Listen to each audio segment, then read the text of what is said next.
सर्वप्रथम सर्वांना श्री स्वामी समर्थ.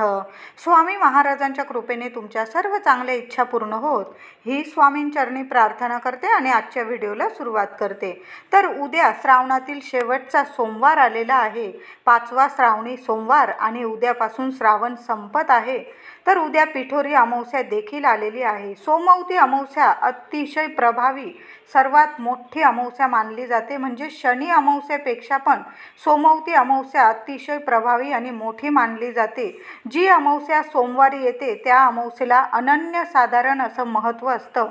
आणि उद्याची अमावस्या ही पिठोरी अमावस्या, सोमवती, दर्श, श्रावण अमावस्या आहे. श्रावणाचा शेवटचा दिवस, शेवटचा सोमवार, खूप मोठा दिवस आहे. पोळा सण आलेला आहे. उद्याची अमावस्या प्रत्येक लेकरूवाळ्या आईसाठी खूप महत्त्वाची आहे. म्हणून आपल्याला काही उपायसुद्धा आपल्या घरात करायचे आहे.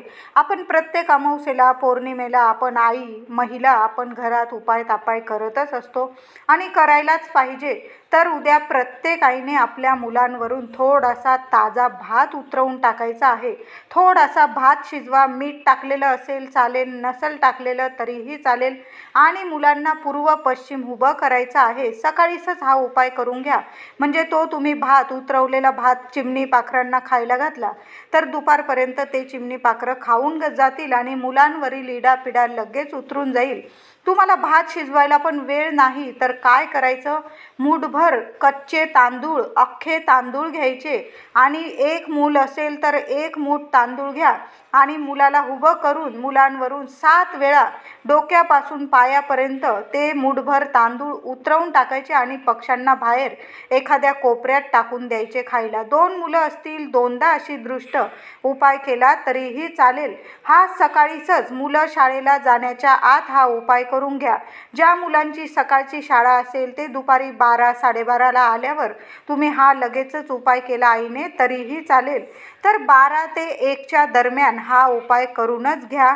हा दिवस सोमवती अमावस्या, महिन्यातील प्रत्येक अमावस्या ही पितरांची सेवा करण्यासाठी सुद्धा असतो. आपण प्रत्येक अमावस्येला आपल्या पितरांची थोडी का होईना सेवा करतच असतो. या दिवशी दही भात, आता हे भाताचे उपाय उद्या खूप प्रभावी ठरणार आहे. जी काही अडचणी असतील, घरात किरकिर असेल, लग्न कार्यात काही संतान होण्यात प्रॉब्लेम येत असतील तर उद्या पितरांचा आशीर्वाद मिळण्यासाठी थोडासा भात घ्या, त्यावर थोडं दही टाका, थोडीशी चिमूटभर साखर टाकली तर टाका. तुम्हाला नुसता दही भात ठेवायचा तरीही चालेल. पितरांचे नाव घ्या, तुमचे जे पूर्वज गेलेले आहे, वारलेले आहे त्यांचं नाव घेऊन घराबाहेर कावळ्याला तो घास ठेवून द्यायचा आहे. ठेवताना त्याला पाणी ओवाळून टाकायचं आणि पेलाभर पाणीसुद्धा तिथं ठेवून द्या. एखादी अगरबत्ती ओवाळून घ्यायची आहे, दिवा ओवाळून घ्यायचा आहे. तुमच्या घरात जर पितृदेवतांचा, तुमच्या गेलेल्या पूर्वजांचा फोटो असेल तो फोटो स्वच्छ पुसून घ्या, त्याला एखादा हार घाला आणि त्या फोटोसमोर एक दिवा लावून द्या, अगरबत्ती लावा आणि नुसता मग तुम्ही दही भात कावळ्याला बाहेर गच्चीवर किंवा बाहेर एखाद्या झाडाखाली, कुणाचा पाय पडणार नाही अशा ठिकाणी ठेवून द्यायचा आहे. पितरांचे नाव घेऊन उद्या दक्षिणेकडे तोंड करून एक दिवासुद्धा लावून द्यायचा आहे. सकाळीच हा उपाय केला तरीही चालेल. मी म्हटलंच, तुमच्याकडे पूर्वजांचे फोटो असतील तो पुसून घ्या, स्वच्छ हार घाला आणि त्यांच्यासमोर एक दिवा दक्षिणेकडे तोंड येईल अशा पद्धतीने लावून द्यायचा आहे. संध्याकाळी सुद्धा एक दिवा महिलांनो माठाजवळ तर रोजच एक दिवा अवश्य लावावा. पण नाही ना रोज जमत, का लहान लेकरं वगैरे असतात, असे उपाय तापाय करायला रोज नाही जमत ना, मग अमावस्या पौर्णिमेला ह्या गोष्टी करायला चुकू नका. नक्की उद्या माठाजवळ सुद्धा एक दिवा लावून द्या. यामुळे काय होतं ना, पितृदेवता प्रसन्न होतात आणि आशीर्वाद देतात भरभरून. लाख लाख आशीर्वाद आपल्याला मिळतात. दही भाताचा नैवेद्य, माठाजवळ एक दिवा, दक्षिणेकडे एक दिवा लावला तर तुम्हाला लाख लाख आशीर्वाद पितृदेवतांचे नक्कीच मिळतील आणि घरातील अडचणी, समस्या असतील संपूर्ण नाश पावतील, संपून जातील आणि घरात सुख शांती येते आणि लक्ष्मी नांदते. तर उद्या हे छोटे मोठे उपाय नक्की करा महिलांनो. उद्या आहे श्रावणातील शेवटचा सोमवार. उद्याचा सोमवार प्रत्येकाने धरायचा आहे. काही ठिकाणी मी ऐकलंय 4च सोमवार करायचे, 5वा करायचं नाही. असं करू नका, अशी चूक करू नका. उद्या तर सोमवती अमावस्या आलेली आहे. जास्तीत जास्त जेवढी आपल्या भोलेनाथांची शिवशंकरांची सेवा आपल्याला करायला मिळेल तेवढंच आपलं भाग्य उजळ होईल. तर उद्या प्रत्येकाने श्रावणातला शेवटचा सोमवार धरायचा आहे.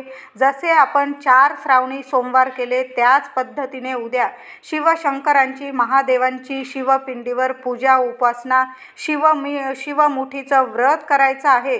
सोमवती अमावस्या ही शिवशंकरांना समर्पित असते. उद्या दुधाने, नंतर पाण्याने अभिषेक किंवा तुम्ही पंचामृताने घातला तरीही चालेल. उद्या शिवपिंडीवर, महादेवांच्या शिवपिंडीवर उद्या अभिषेक करायचा आहे. बेल, चंदन, पांढरी फुलं, गोकर्णीचं फूल मिळालं नक्की व्हा. धोत्र्याची फुलं, फळं मिळाली अर्पण करा, फळं अर्पण करा. उद्या सांगता करायची आहे. आपल्या 5वा सोमवार आहे. देवांना प्रार्थना करा की मी तुमचे 5 सोमवार, श्रावणी सोमवार मनापासून केलेले आहे. चुकलं माकलं असेल माफ करा आणि माझे हे 5ही सोमवार कबूल करा. तुमचा कृपा आशीर्वाद माझ्यावर, माझ्या कुटुंबावर, माझ्या लेकराबाळांवर कायम राहू द्या आणि कायम रक्षण करा. असं म्हणून एखादं फळ तरी किंवा एखादं नारळ असेल किंवा एखादं सफरचंद, केळी, तुम्ही जी फळं नेलेली असेल महादेवांना शिवपिंडीच्या जवळ अर्पण करायची आहे आणि आपल्या 5 सोमवारची सांगता करायची आहे. त्याचबरोबर उद्या दही भाताचं लेपनसुद्धा शिवपिंडीवर करण्याची काही ठिकाणी, काही मंदिरांमध्ये परंपरा आहे. तुम्ही जर नेलेला असेल दही भात तर देवाच्या शिवपिंडीवर लेपन जरूर करा. तुम्हाला करायचं तर नक्की करा. तुम्ही ब्राह्मणांकडून करून घेतला तरीही चालेल. काही मंदिरात हा विधी करतात. यामुळे सुख, शांती मिळते. महादेव प्रसन्न आणि शांत होतात आणि सगळे विघ्न, संकट, अडचणी, बाधा निवारण करतात. उद्या उपवास धरायचाच आहे. जसा आपण दर सोमवारी उपवास धरतो तशाच पद्धतीने उपवास धरायचा आहे. महादेवांच्या शिवपिंडीवर अभिषेक करून दर सोमवारी करतो त्याप्रमाणे पूजा करा आणि संध्याकाळी आपण दर सोमवारी जसा उपवास सोडतो तशाच पद्धतीने उपवास सोडायचा आहे. आता 5व्या सोमवारची शिवामूठ आहे सातू. आता हे सातू म्हणजे काय बऱ्याच महिलांना माहीत नसेल तर काय करायचं. उद्या गहू सातू असेल तर मी म्हणेल अवश्य व्हा. सातूचं पीठ नाही अर्पण करायचं आहे. वाहीचं मूठ आपली सातूची आहे. तर सातू म्हणजे 3 धान्य एकत्र करून ती सातूची मूठ तयार होते. तर काय करायचं, गहू घ्यायचे, तांदूळ घ्यायचे आणि आपले काळे चणे असतात, चणे घ्यायचे. असे 3 धान्य एकत्र करून त्याची मूठ आपल्याला देवांना अर्पण करायची आहे. जवस जशी असते, जवस, तांदळातली जवस, गहू आणि काळे चणे हे 3 धान्य मिळून सातू बनत असतो. बाहेर पीठ पण मिळतं. तर या 3 धान्यांना मिक्स करून, भाजून, दळून तेच सातूचं पीठ विकले जातं आणि आपण तेच वापरत असतो. तर ही सातूची मूठ, थोडेसे गहू घ्या, थोडे तांदळाची जवस नाही मिळाली ना, साधे अख्खे तांदूळ घ्या, पण अख्खेच घ्या आणि त्यात आपल्याला काळे चणे टाकायचे आहे थोडेसे. असे 3 धान्य उद्या एकत्र करा आणि महादेवांना 3 मुठी किंवा 1 मूठ सातूची मूठ अर्पण करायची आहे. उद्या पोळा सण आहे. कुठल्याही प्राण्याला इजा करू नका. उद्या गाईला पुरणाची पोळी. आता पुरणाची पोळी नाही जमली माझ्या काही मैत्रिणींना, कारण पुढं गणपती बाप्पाची पण तयारी आपण करत आहोत. पण गावागावाला अजूनसुद्धा पुरणाचा नैवेद्य दिला जातो. पुरणवरण केलं असेल तर गाईला नक्की नैवेद्य द्या. तिला हळदी कुंकू लावा, तिची पूजा करा, तिचे पाय पडा आणि पुरणाच्या पोळीचा नैवेद्य स्वतःच्या हाताने खाऊ घाला. बघा किती भाग्य उजळून जाईल तुमचं. सोन्याचे दिवस आल्याशिवाय राहणार नाही. उद्या पोळा आहे. बैलांची सुद्धा पूजा करा. आपल्या गावाला दारोदारी बैल येतात, त्यांना आपण घास खाऊ घालतो, त्यांचे पाय धुतो, त्यांना नमस्कार करतो, हळदी कुंकू वाहतो आणि काहीतरी भेट वस्तू म्हणजे दक्षिणा वगैरे नक्कीच देतो. जो म्हणजे सांभाळत असतो बैलांना वगैरे त्यांनासुद्धा दक्षिणा दिली काही हरकत नाही. थोडीशी दक्षिणा 10-11 रुपये, 21 रुपये नक्की द्या. आणि नाहीच काही जमलं तर उद्या चपातीला तूप गूळ लावून आपल्या हाताने गाई मातेला, गो मातेला खाऊ घाला. आता प्रत्येक ठिकाणी बैल गाय मिळेलच असं नाही. तुम्ही एखादी गाय शोधायचीच आहे आणि तिला उद्या चपाती, ताजी चपाती घ्या, त्याला तूप लावा आणि त्यावर थोडासा गुळाचा खडा ठेवा. स्वतःच्या हाताने खाऊ घाला. हिरवा चारा तिथं विकत असेल कोणी, तो हिरवा चारा उद्या गाईला नक्की खाऊ घाला. पाय पडा, नमस्कार करा आणि मग घरी या. महिलांनो, नक्की हा उपाय करा. उपाय नाही म्हणणार मी, ही सेवा आहे गोमातेची. 33 कोटी देवांचं आपल्याला पुण्य लाभेल, म्हणजे देवांची पूजा केलेली आहे. उद्या जर आपण गायीची पूजा केली, 33 कोटी देवी देवतांचे पूजन केल्याचं फळ आपल्याला मिळणार आहे. सोमवती अमावस्या आहे, गायीचा उपाय करायला चुकू नका. उद्या प्रत्येक आईने मुलांची, पतीची, घराची, गाडीची नजर काढून टाकायची आहे. मुलांवरून, पतीवरून ताजा भात किंवा तांदूळ, मुठभर तांदूळ 7 वेळा उतरवून घराबाहेर चिमण्या कावळ्यांना खायला ठेवून द्या. सकाळीच हा उपाय करा. भात नसेल शिजलेला, मुठभर तांदूळ घ्या, मुलांवरून 7 वेळा उतरवून पक्ष्यांना खायला ठेवा. पतिदेवांना नजर लागली असेल, अशाच पद्धतीने उतरवून टाका तांदूळ किंवा भात. अमावस्येला तांदळाने दृष्ट काढण्याची जुनी परंपरा आहे. पिठोरी अमावस्येला तांदळाने दृष्ट काढण्याची जुनी परंपरा आहे. पिठोरीच्या कहाणी ऐका तुम्ही. कहाणीत सुद्धा मुलाबाळांची मुठभर तांदळानेच त्यांच्या आजी आजोबांनी दृष्ट काढलेली आहे. म्हणून उद्या तांदूळ किंवा भात आपल्या मुलांवरून उतरवून टाका. सगळी इडापिडा उतरून जाईल. मुलांची भरभरून प्रगती होईल, हवी तशीच प्रगती होईल. म्हणून हा उपाय करा. सोमवती पिठोरी अमावस्येला जर तुम्ही मुलांची, पतीची मुठभर भात किंवा तांदूळ 7 वेळा उतरवून दृष्ट काढली, लगेच नजर बाधा, शत्रू नाश होतो आणि मुलांची हवी तशीच शिक्षणात, अभ्यासात, नोकरीत प्रगती होते. मुलं लहान असो मोठं असो, प्रत्येक आईने हा उपाय कराच. 4 दिवस असेल कुणाकडून तरी हा उपाय करून घ्या. उद्या महिलांना सकाळी आंघोळीच्या पाण्यात सुद्धा मीठ टाकून आंघोळ करायचे आहे. साधं मीठ टाका, खडं मीठ टाका किंवा तुम्ही काळं मीठ टाकलं तरीही चालेल, पण मिठाला खूप महत्त्व आहे. अमावस्येला मिठामुळे प्रत्येकाने नकारात्मकता नाश पावते. मिठाने आंघोळ केल्याने, मिठाच्या पाण्याने आंघोळ केल्याने प्रत्येकाने हा उपाय करा. नकारात्मकता नाश पावते, जीवनात सकारात्मकता येते. घरादाराची सुद्धा उद्या स्वच्छता करायची आहे. उंबरठ्याला हळदीचे लेपन करून पूजा करा. लक्ष्मी प्रसन्न होते. आपण दरवर्षी लक्ष्मी पूजन सुद्धा अमावस्येलाच करत असतो, म्हणून प्रत्येक अमावस्येला हे उपाय आपल्या घरात झालेच पाहिजे. या छोट्या छोट्या उपायांनी मोठी मोठी सुख आपल्या घरात लक्ष्मी माता घेऊन येते आणि अखंड वास करते, टिकून राहते. म्हणून या दिवशी दिवसभरातून केव्हाही आपल्या घरावरून, गाडीवरून एक नारळ उतरवून 7 वेळा उतरवून टाकायला विसरू नका. महिलांनो, तुमची गाडी असेल, घर असेल, एक नारळ संध्याकाळी उपाय केला तरीही चालेल. भाताचा उपाय सकाळी करा आणि नारळ ओवाळून टाकताना तुम्ही संध्याकाळी टाकलं तरीही चालेल. घराबाहेर उभं राहायचं, मुख्य दाराबाहेर. महिलांनी करा, पुरुषांनी करा, कुणीही केला, पण घरातल्या मुख्य व्यक्तीने हा उपाय करायचा आहे. आपल्या घरादाराची दृष्ट नजरबाधा आपणच काढायची, इतरांकडून काढू नका, कारण कुणाच्या मनात काय आहे आपल्याला माहीत नसतं. आपल्या घराची दृष्ट आपण काढा, आपल्या गाडीची दृष्ट आपण काढायची आहे. तर सोमवती अमावस्येला प्रदोष काळात, म्हणजे संध्याकाळच्या वेळी, सूर्यास्ताच्या वेळी हा एक उपाय आणखीन सांगत आहे मी तुम्हाला. 6:30 ते 7:30 किंवा तुम्हाला 9-10 वाजले उपाय केला तरीही चालेल, हरकत नाही. हा उपाय प्रदोष काळानंतर रात्रीपर्यंत केला तरीही चालेल. या उपायासाठी तुम्हाला मोहरी लागणार आहे. पिवळी मोहरी घ्यायची आहे. कोणत्याही दुकानात तुम्हाला मिळून जाईल, पूजेच्या दुकानात सुद्धा तुम्हाला मिळून जाईल. हा उपाय करण्यासाठी पिवळी मोहरीच हवी आहे. तुम्हाला पिवळी मोहरीच घ्यायची आहे. तुम्ही आज जेव्हा व्हिडिओ बघाल तेव्हा पिवळी मोहरी थोडीशी घेऊन या.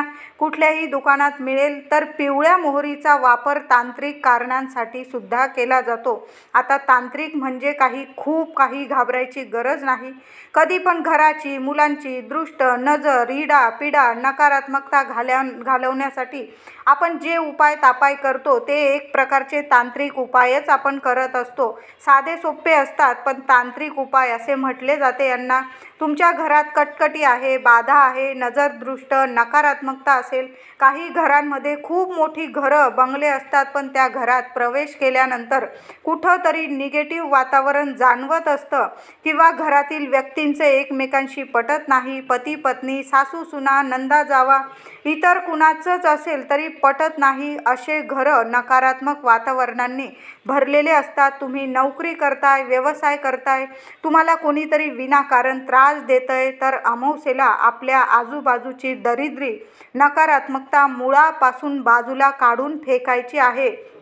माता लक्ष्मीला आपल्या घरात आणायचं आहे आणि अखंड वास करू द्यायचा आहे त्या माऊलीला. तर काय करायचं? अमावास्येला प्रत्येक घरात माता लक्ष्मी ही प्रवेश करतच असते. हे खरं सत्य आहे. प्रत्येक अमावास्येला माता लक्ष्मी प्रत्येकाच्या घरात येते आणि जिथं जर स्वच्छता उपाय तापाय करतात, महिला आनंदाने निवास करतात, त्या ठिकाणी ती अखंड वास करते. तर उद्या सोमवती अमावास्येला हातात पिवळी मोहरी घ्या. थोडी घेतली तरी चालेल, मूठभर घेतली तरी चालेल आणि त्या मोहरीवर थोडासा अंगारा घ्यायचा आहे, म्हणजे अगरबत्तीची रक्षा घ्या. ह्या दोन्ही गोष्टी वस्तू हातात घ्या आणि ह्या 2 गोष्टी 11 वेळा हातात घ्यायच्या, त्या 2 वस्तू, आणि 11 वेळा तुम्हाला काल भैरव अष्टक पठण करायचं आहे. कळालंच असेल. पिवळी मोहरी आणि थोडीशी अगरबत्तीची रक्षा एकत्र घेऊन उजव्या हातात घेऊन बसा. देवघरासमोर दिवा अगरबत्ती लावून द्या आणि 11 वेळा काळ भैरव अष्टक तुम्हाला पठण करायचं आहे. काळ भैरव देवता ही तांत्रिक देवता आहे. भूत प्रेत पिशाच बाधा वाईट शक्तींना ते हुसकावून लावून टाकतात. कितीही मोठी नकारात्मकता असेल तर ही सेवा उपाय केल्याने काळ भैरव देवता आपल्याला या निगेटिव्हिटीपासून मुक्त करतात. कितीही मानसिक, शारीरिक, कौटुंबिक त्रास असेल, कुठलाही त्रास दूर होणारच. तर काळ भैरव अष्टक तुम्हाला 11 वेळा पठण करून घ्यायचं आहे. आता ज्यांना वेळ नाही खूप, तर त्यांनी 5 वेळा तरी काळ भैरव अष्टक पठण करायचं आहे, बोलायचं आहे. आणि नंतर टॉयलेट बाथरूम सोडून ती हातातील मोहरी प्रत्येक रूमच्या 4ही कोपऱ्यात ती मोहरी थोडी 2-2, 3-3 दाणे ती टाकून द्यायची आहे आणि हातातील उरलेली मोहरी मुख्य दरवाजा बाहेर फेकून द्यायची आहे, टाकून द्यायची आहे. फ्लॅटमध्ये राहत असाल तरीही चालेल, दाराबाहेर मोहरी कोपऱ्याला टाकून दिली तरीही चालेल. हातपाय धुवून महाराजांना मुजरा करायचा आहे. नंतर इतका प्रभावी उपाय आहे. सोमवती अमावास्येला हा उपाय नक्की करा महिलांनो. आपल्या घरात सुख शांती यावी, शत्रू दुःख दारिद्र्य पीडा बाधा दूर व्हावी म्हणून हा उपाय नक्की करा. 24 तासाच्या आत सर्व नकारात्मकता निघून जाईल. तुम्हाला आणखीन एक उपाय सांगते. उद्या संध्याकाळी आपल्या घरात एक धूर करायचा आहे. शांतता नक्की येईल तुमच्या घरात. तर काय करायचं? एक धुपाचं भांडं घ्या. मातीची पंती घेतली तरीही चालेल. त्यावर तुम्हाला 1 चमचाभर तांदूळ ठेवायचे आहे. त्यावर कापूर ठेवायचा आहे. त्यावर गुगुळ किंवा लोबान धूप ठेवा आणि तो धूप तुम्हाला जाळायचा आहे. कापूर जाळायचा आणि त्यावर 5 ते 7 लिंबाची कडुलिंबाची पानं जाळायची आहे आणि संपूर्ण घरात हा धूर फिरवायचा आहे. तर उद्या तांदूळावर थोडासा कापूर, गुगल किंवा लोबान आणि कडुलिंबाची ही 2-3 वस्तू, या 2-3 गोष्टी जाळून हा धूर करायचा आहे. घरात पूर्ण ठिकाणी संपूर्ण घरात हा फिरवायचा आहे. देवघरापासून संपूर्ण घर प्रत्येक रूममध्ये हा धूर फिरवा आणि मुख्य दाराशी हे भांडं नेऊन ठेवा.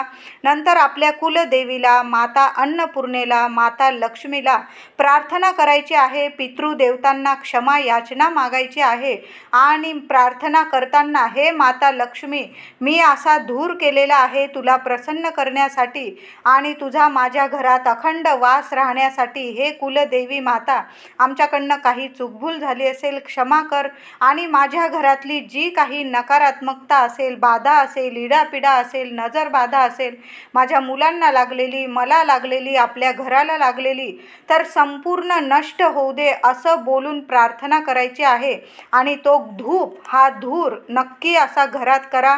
हा धूर घरात करताना दारं खिडक्या बंद ठेवू नका, सर्व दारं खिडक्या उघडून द्या, काही मच्छर वगैरे येणार नाही आणि आले तरी पण ह्या धुराने लगेच जातील निघून आणि मरून तरी जातील किंवा निघून तरी जातील। पण कुठलाही असा उपाय करताना अमावस्या पौर्णिमेला धूर करताना घरात दारं खिडक्या उघडून द्या, नाहीतर काय होतं, जी नकारात्मकता असते ती घरातच राहते आणि आपण फक्त धूर करतोय असं करू नका। दारं खिडक्या नीट उघडून द्या, माता लक्ष्मीला प्रवेशद्वार सजवून ठेवा, म्हणजे माता लक्ष्मी घरात येईल आणि जी नकारात्मकता असेल ती घरातून निघून जाईल। म्हणून हे उपाय नक्की करा महिलांनो। व्हिडिओ आवडला असेल लाईक करा, शेअर करा, चॅनलला कृपया सबस्क्राईब करा। धन्यवाद।